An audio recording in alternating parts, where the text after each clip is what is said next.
Modern video games. Am I right? Sit back, relax. This is going to be a chill one.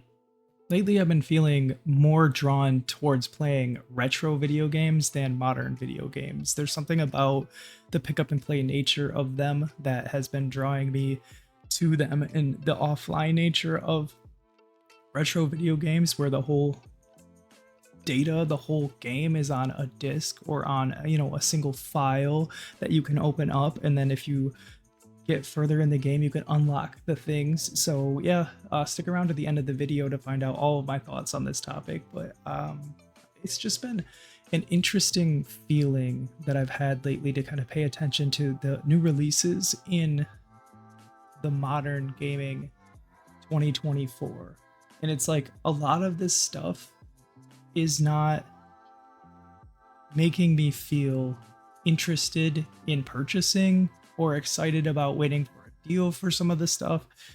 And a lot of the decisions that companies and developers have been making, and a lot of the pressures that have been discussed throughout the year or even a little bit of last year, have felt kind of unappealing to me.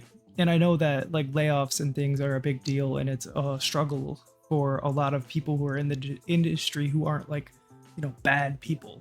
But it's making me kind of realize that the backlog that I have can just get destroyed. And I've put a lot of time and I've crossed off a lot of older games from, 2018, 23, 2022, and a little bit earlier than that this past year, because some of the newer stuff hasn't really appealed to me. And I started kind of beating the games that I was really interested in, like God of War Ragnarok and Spider-Man 2, and then I kind of went back a little bit further and was taking those further games, Days Gone, things that I didn't really quite play, Assassin's Creed Black Flag from, a while ago. And that stuff is Assassin's Creed Black Flag, technically like a retro game at this point, and I'm not even saying it is because it feels modern to me, so I consider that kind of, like a modern game that I had played, but it was like an older style. And I played Arkham City, like things like that where it's in between kind of a retro and a modern game. But then now I'm actually feeling more geared towards playing like Marvel vs. Capcom or Capcom, CPS 1 and CPS 2 video games to kind of just get the feeling. And then I fired up King of Fighters 13, and I've just been feeling that these games provide more value to me at this point right now, and I can kind of keep the new modern stuff in mind for being able to kind of buy it when it hits that right price point. But I have a couple of the games on my backlog, like it was Jedi Fallen Order, the second one. Like I own it, and I bought it when it went on first, the sale that it first hit. And I have things like Ghost of Tsushima where it's like, yeah, I need to play these games. Death Stranding, it's on my backlog. It's been on there since it came out. It's like I don't have the desire to play these games as much as just messing around playing games that I played when I was a kid, upscaled resolutions and higher definition, and easily accessible, where you can just pull out like a PS4 controller and plug it right into a mini PC and fire this stuff up and have fun for days. Like download a save file off the internet and just kind of customize to your heart's content, or start from a fresh save like I did the other day with SSX Tricky. And it's like, these games bring me joy, and there's not a lot of BS that comes along with them. There's a learning curve with setting up emulators and things like that, but it's so fun to be able to experience these older games that I grew up playing. And I'm playing, like, I'm talking about like Game Boy all the way up to, so the original Nintendo, Super Nintendo, the Genesis, PlayStation 1, PlayStation 2, GameCube, Wii, and then up to like PS3. It's like those games, there's so many to play and to like bounce off of, or to complete, like whatever you want to do with those things.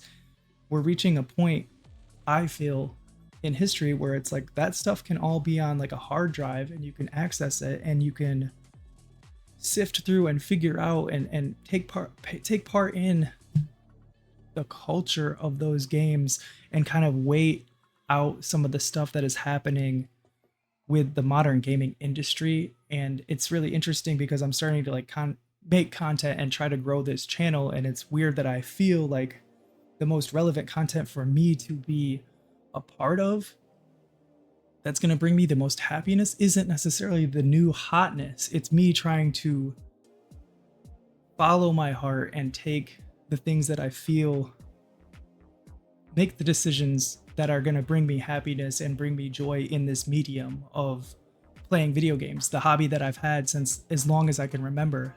And feel that when I play these older games, I'm